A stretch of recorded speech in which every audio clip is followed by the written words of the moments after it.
그럼에도 불구하고 정치하는 사람들이 조심해야 될 것은 언제쯤 될 것이다. 또 결과는 이럴 것이다라고 미리 어떤 예단하고 하는 것은 잘못하면 현재를 압박하는 그런 사법부의 영역을 네. 그걸 건드린다고 오해받을 수 있고요. 어떤 결과가 나든 지금 자칫하면 승복하지 않을 태세를 보이는 그렇죠. 쪽이 있잖아요. 네. 그럼 이렇게 돼서 국민들이 갈라지는데 그걸 어떻게 할 거예요?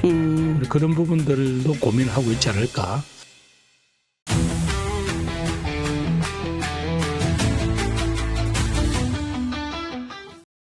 여러분 안녕하세요. 송주영입니다. 나는 정치이다. 이번 시간에는요. 문재인 정부에서 행정안전부 장관 그리고 국무총리를 지내신 분입니다. 사선 의원 출신의 김부겸 전 총리 모셨습니다. 어서 오세요. 네, 안녕하십니까. 네. 예. 아니 요즘에 지역 순회 다니셨다고요. 그러니까 이제 전국에서 네. 일종의 이제 윤석열 대통령 탄핵 결정이 잘못되는 거 아니냐? 왜 이렇게 늦어지냐? 라고 뭐 답답하고 불안하고 궁금하신 분들이 또 많이 거리에 모여서 목소리를 내고 계시기 때문에 그분들한테 조금이라도 격려가 되고 또 위로가 돼야 된다 해서 쭉 몇 군데 다녔습니다. 그분들은 그러면 주로 어떤 말씀들을 총리님께 주시나요? 결국은 12월 3일 우리 모두 다가 보았는데 그 명료한데 네. 무장군인들을 동원해서 국회로 들어가고 네. 나중에 드러났지만 뭐 선관위를 가고 이렇게 헌법기관을 마비시키려 하는 행위가 명백한데 왜 결정을 아직도 안 해주느냐. 늦어지느냐. 그런 답답함과 또 이거 혹시 뭐 잘못되는 거 아니냐라는 그런 어떤 불안감 이게 같이 있었어요. 그러면서도 이분들이 이제 꼭 끝날 때쯤에 이야기 말씀하시는 게 지금 정말 이 자영업을 하고 하는 이런 우리 서민들은 죽을 지경인데 왜 이분들이 질질 끌면서 우리를 하루하루 정말 고문하느냐. 먹고 사는데 너무 먹고 힘든데. 사는데 하루 버티기가 힘들다. 사실은 제가 다녀본 뭐 식당이라든가 이런 데 보면 저녁 같은 그 황금 시간대에 2테이블, 3테이블 있는 식당이 그랬네. 그분들이 어떻게 버텨요? 그 테이블 순환율이 굉장히 높아야 그래도 적어도 낮 점심시간에 한 2번 저녁 시간에 1번 반 정도는 이렇게 순환이 돼야 네. 그분들이 이런 반 이제 뭐 좀 먹고 살고 네. 좀 저 직원들 봉투 넉넉하게 주고 할 수가 있는데 지금 뭐 이래가지고는 못 견딘다는 거죠. 두루두루 이제 좀 민심도 청취하시고 뭐 이러면서 이 불안한 감정도 좀 이렇게 수그러뜨리고 이런 역할을 제가 뭐 하시는 거예요. 수그러뜨릴 수야 없겠지만 그래도 또 만나 뵈면 위안이 되죠. 예, 그분들하고 같이 이런저런 이야기를 나누면 조금 궁금증이 풀렸다. 뭐 그래 봐 전들 뭘 알겠어요. 그런 이야기를 좀 들었을 때는 그래도 뭐 한번 그분들 곁에 있었던 그런 보람을 느끼죠. 예. 지금 시점에는 불안하기 때문에 누군가는 좀 들어주고 함께 공감도 해주고 이러는 게 좀 필요한 시점인 것 같기는 해요. 총리님이 사실은 대표적인 이 통합론자로 불리고 있는데 동의하세요? 뭐 통합론자인 건 맞는데 네. 지금처럼 이렇게 싸움이 격렬해질 때는 이 통합론자들이라는 게 제일 맛이 없다라고 그러죠. 각을 세우지 않고 두루두루 안고 가는 느낌이라? 아니 뭐 저는 이제 그것이 대한민국이라는 공동체를 보면 지금 이대로 가서 될 일은 아닌데 그래서 저는 뭐 그동안 서로 공존과 상생을 하자라고 주장해왔고 그래서 통합을 주장하는데 지금처럼 이 쟁점을 놓고 첨예하게 대립을 할 때는 그건 너무 맥 빠진 소리 아니냐라는 비판을 받죠. 그러나 저는 분명히 12월 3일 그 계엄 내란으로 이어진 윤석열 대통령에 대한 책임 그게 이제 탄핵으로 되겠지만 그건 분명히 묻되 그렇다고 대한민국이 이렇게 갈라져서 서로를 적대하고 서로 다시 안 볼처럼 이렇게 싸워서는 대한민국의 내일과 미래가 없다라는 그런 어떤 안타까움 때문에 제 목소리를 내고 있는 거죠. 네. 저는 총리님 생각하면 그 2011년에 쓰셨던 책 나는 민주당이다. 예. 그게 제 머릿속에 굉장히 강렬하게 기억이 되거든요. 네. 뭐 의원회관 그리고 뭐 정론관 뭐 민주당 공보실 그 벽에 쭉 그게 붙어 있었는데 그 메시지가 총리님이 걸어오신 약간 인생을 봤을 때 굉장히 강렬했다. 그래서 그때 그 책을 제가 좀 오신다고 해서 그 앞에 서평을 좀 찾아봤어요. 그랬더니 거기 뭐라고 있냐면 뿌리 깊은 지역 갈등과 이념적 균열을 넘어 국립 통합을 이뤄낼 수 있다면 나는 모든 걸 버릴 수 있다. 이렇게 써놓으셨더라고요. 그래서 딱 보니까 이미 대구에서 그 지역 그러니까 여권의 텃밭인 대구에서 당선이 되시면서 이 지역 갈등은 몸소 조금 일부 해결을 하셨고, 근데 이념 갈등은 그럼 지금 어떻게 해야 되나요? 저는 뭐 결국은 이제 이념 갈등 문제라는 게 우리들 국민의 삶을 누가 좀 더 낫게 하느냐 이제 그런 네. 이제 논쟁이잖아요. 그런데 그런 점에서 사실 한국의 보수를 자처해온 정당이든 진보를 자처해던 정당이든 국민들의 삶을 낫게 할 쓸 수 있는 정책적 카드라는 게 별로 차이가 없어요. 왜냐하면 네. 우리에게 주어진 환경이 우리가 특별히 통상국가잖아요. 네. 우리들의 여러 가지 경제적인 역량이라든가 이런 것들은 주로 국제사회라든가 주변에서 결정이 된단 말이죠. 그렇죠. 수출을 그래서 통해서. 우리가 쓸 수 있는 어떤 정책적 카드라는 것은 많은데 너무 아까 이야기한 마침 네. 극단에 서 있는 두 세력이 무슨 전혀 다른 방법의 해결책이 있는 것처럼 이렇게 오랫동안 싸웠죠. 네. 근데 실질적으로 뭐 그래서 많은 사람들이 뭐예요. 정권 바뀌어봐야 뭐 별 거 없지 않냐라는 그런 거기서 거기다. 거기다가 하지만 왜냐하면 이 5년짜리 단임 정권들이 쓸 수 있는 카드라는 게 많지 않다. 다만 우리 사회가 어디를 말하자면 네. 플랫폼으로 해서 쓸 거냐는 것은 양쪽에 분명히 철학의 차이가 있고 네. 기업 공동체 성장 분배 뭐 이런 데 있어서 차이는 있죠. 네. 있지만 그렇다고 우리가 쓸 수 있는 그런 여력이 자원에 대한 여러 가지 배치라든가 이런 게 그렇게 넉넉하진 않다. 그런 말씀을 드리고 싶습니다. 네, 말씀하신 대로 이제 통합 강조하셔서 그 통합된 대한민국이 되면 좋은데 지금 현실은 진짜 어느 때보다 이 분열이 심각한 상태예요. 이제 거의 뭐 내전이라고 그러잖아요. 그러니까요. 예, 예. 그 사실상 왜 그러냐 보면 이제 사실은 지도자 때문이다라고 할 수도 있는. 글쎄 뭐 지도자들의 어떤 역할도 중요하지만 네. 근본적으로 최근에 지난 한 10여 년간의 한국 정치라는 게 뭐예요? 서로 상대편에 대한 극단적인 정오와 분열의 언어만 잘 쓰면 우리 편에게 박수 받는 거는 문제가 없었잖아요. 네, 그렇죠. 그래서 양쪽의 그런 정치 세력들이 지금 우리 국민 눈에는 우선적으로 보여요. 그러다 보니까 자꾸 나도 모르게 어느 한쪽 편에 줄을 서게 되죠. 네. 근데 사실은 대한민국은 그분들이 가자는 대로 가나요? 또 그렇게 해서 문제가 풀리나요? 아니거든. 네. 그래서 많은 국민들이 지금 가슴앓이를 하고 있죠.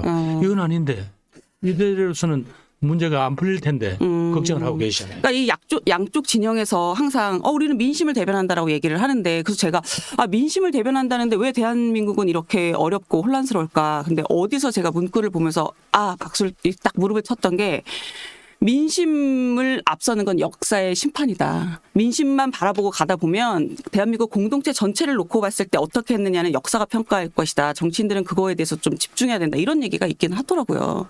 그래서 책임감을 느껴야죠. 네. 이 시기에 자신들이 어떤 공적 영역에 나와서 이제 뭐가 활동을 하는 거잖아요. 그 공적 영역의 최종 지향점은 어디예요? 결국 우리 국민의 삶이고 우리 공동체의 미래잖아요. 그렇죠.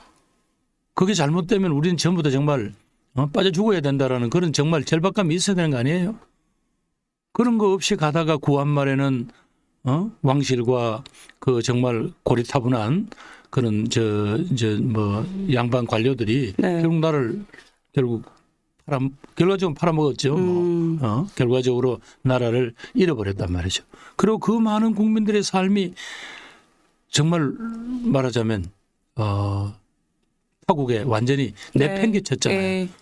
그리고 얼마나 많은 세월 동안 우리 민족이 고통을 당하고 왔어요. 그럼요. 그런 생각을 한다면 사실은 요 한시라도 지금 시기에 우리가 맡은 역할을 게을리해서 그런 역사에 그런 나쁜 상처를 남겨서는 안 된다. 이런 절박감이 있어야죠.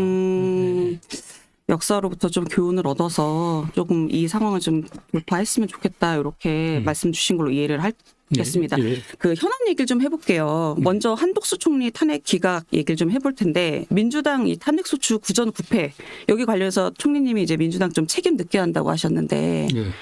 여기에 대해서는 서로 당 차원의 사과도 필요하다고 보세요? 뭐 아마 이제 당 지도부, 원내 지도부나 뭐 이런 분들이 하는 이야기를 보면 우리가 좋아서 한 건 아니고 당시로서는 윤석열 정권의 어떤 물론 뭐 한덕수 빼고요. 네. 윤석열 정권의 여러 가지 사실은 행정의 횡포가 있는데 네. 도저히 견제할 방법이 이것밖에 없어서 했다라는 어떤 뭐 우리 나름대로의 그런 상황 논리는 있는 것 같아요. 네. 그럼에도 불구하고 국민들이 그렇다고 행정부의 각부 장관쯤 되는 책임자를 그런 식으로 막 탄핵을 했다가 결과적으로는 이렇게 전부 기각이 되지 않았냐. 그러니까 그만한 정도의 국정 공백이 생긴 거죠. 맞습니다. 결국은 그 행정의 최종적인 결과를 누려야 될 국민들의 삶에는 어쨌든 플러스가 안 됐다는 네. 이야기잖아요. 그런 점에서 하여튼 원내 다수당으로서 민주당도 책임감을 느껴야죠. 그리고 그렇다고 해서 아까 이야기한 대로 뭐 당장 사과하시오 이러면 또 거꾸로 저쪽에서는 그럼 우리가 잘했다 또 이럴 테니까 잘못을 시인한 거다 이렇게 할 정치 테니까 뭐 공방이. 그래 하기는 어렵겠지만 최소한도 이번 이런 일련의 쭉 사건의 흐름에서 우리 민주당이 또 부족했던 부분이 뭔가 이건 성찰을 해야 된다고 생각하죠. 네. 그 성찰을 해야 된다고 이제 말씀해 주시면서 뭐라고 그러셨냐면 한덕수 총리가 마은혁 헌법재판관 후보 그래도 임명은 해야 한다라고 말씀을 주셨어요. 그거는 헌재가 요구를 했잖아요. 네, 맞습니다. 예, 그래서 예. 만약에 임명을 안 하면 재탄핵 가능성도 제기가 되는데 그러면 또 다시 막 민주당은 탄핵 무슨 당이다 이런 오명을 계속 되풀이 할 수는 그러니까요. 없잖아요. 우선은 지금은 우선 헌재가 윤석열 대통령에 대한 책임을 묻는 네. 뭐 저는 그걸 이제 탄핵 이 결정이라고 생각됩니다만은 윤석열 대통령에 대한 탄핵 거기 좀 집중을 하고 네. 그 문제가 풀리면 그 다음부터 뭐 나머지는 사실은 소소한 문제잖아요. 근데 난 문제를 그렇게 봤으면 좋겠어요.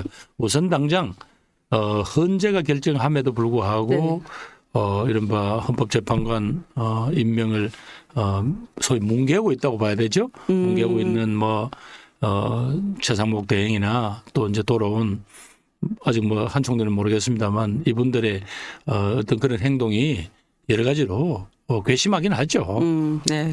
그렇다고 해서 이제 다른 야당하고 달리 민주당은 원내 제1당이란 말이에요. 그렇죠. 지금 국민들은 국정 운영의 중요한 축으라고 생각하고 있잖아요. 그럼요.